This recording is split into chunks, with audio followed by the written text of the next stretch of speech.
J-Div is back at it, here to give everyone another Chicago Bulls related video. As I know, I'm more than a few days late to the game on this particular sign and trade. But since more than a few of you reached out to me on Instagram, which is JDEV27, so JDev27, message me anytime. A bunch of you wanted to know my thoughts on the most recent sign and trade the Chicago Bulls made, finally trading away Lauri Markkanen. So, three-team trade. It involved the Trailblazers and the Cleveland Cavaliers.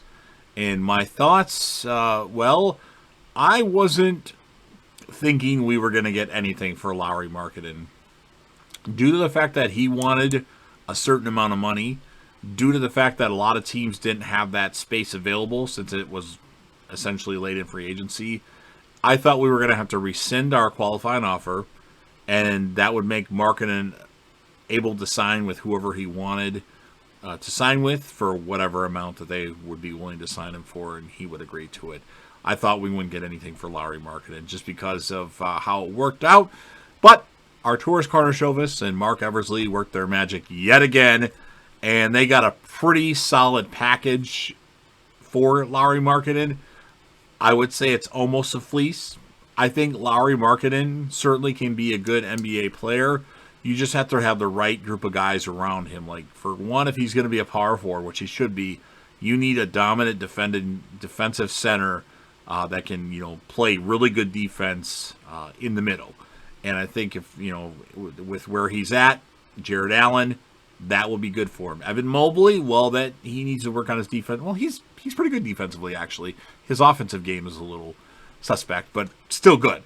So I like Mobley, by the way. I was really hoping somehow, some way the Bulls would get Mobley, but it's not happening. Anyway, so let's recap the trade details just in case you were not paying attention. So, like I said, three-team trade, Bulls, Cavaliers, and Portland Trailblazers. The Cavaliers get Lauri Markkanen.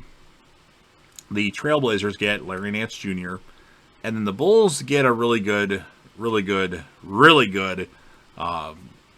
deal. They get a 2022 first-round pick that has some protections on it from Portland, a second-round pick that has some protections, I'm not sure what year it'll be, from Cleveland via Denver, and then the Bulls get also Derek Jones Jr. from Portland, which means the Bulls will save some money. They had a spot for Markkanen on their roster of about $20 million.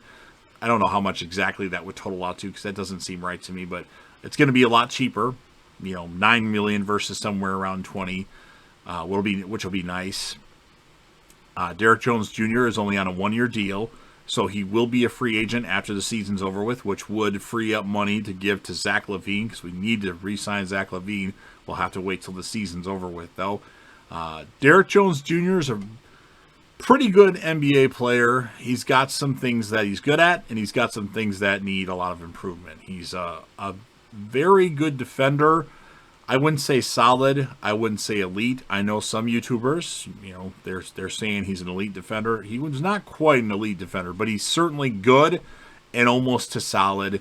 He's 6'5" approximately, and he's got a 7'2" wingspan, so he can play the four in a small ball lineup, and he's really good as far as dunking. Very exciting dunker. That's why he's won a slam dunk title, so he can join Zach LaVine on the Bulls as people that have won a slam dunk championship.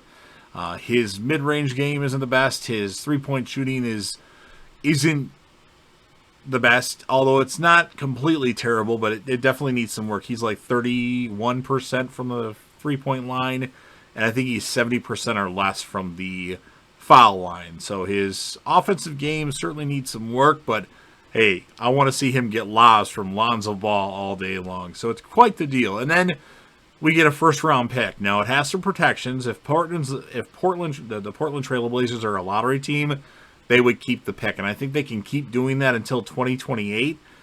So, but based on that roster, I think they'll make the playoffs. Even if they trade Damian Lillard, you probably get Ben Simmons back, and you still would have CJ and Nurkic, and I think you'll have enough people to at least make the playoffs. I could be wrong, though, but it's nice to most likely have 2 first-round picks coming up, in which I don't really like draft picks all that much.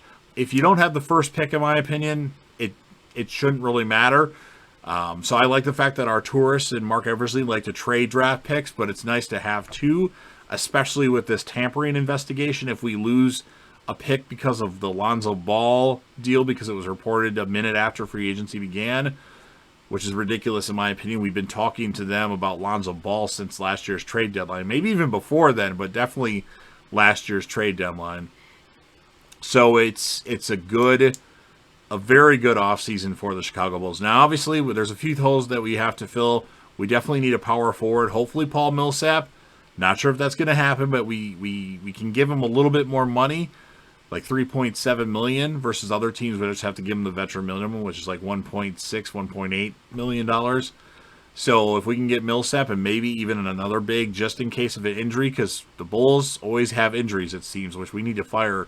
If it's still the same person, our like strength and conditioning coach and all that, we need better trainers on the team to keep these guys healthy. But what an offseason. All these contracts. Like I knew Markkanen would be moved, although it was getting a little bleak there, because he has a skill that's very desired in this NBA. But we got to trade Tomas Satoransky.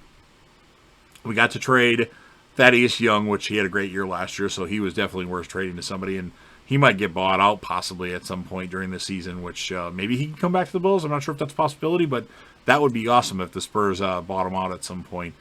We were able to trade Al-Farouq Aminu, which I didn't like that.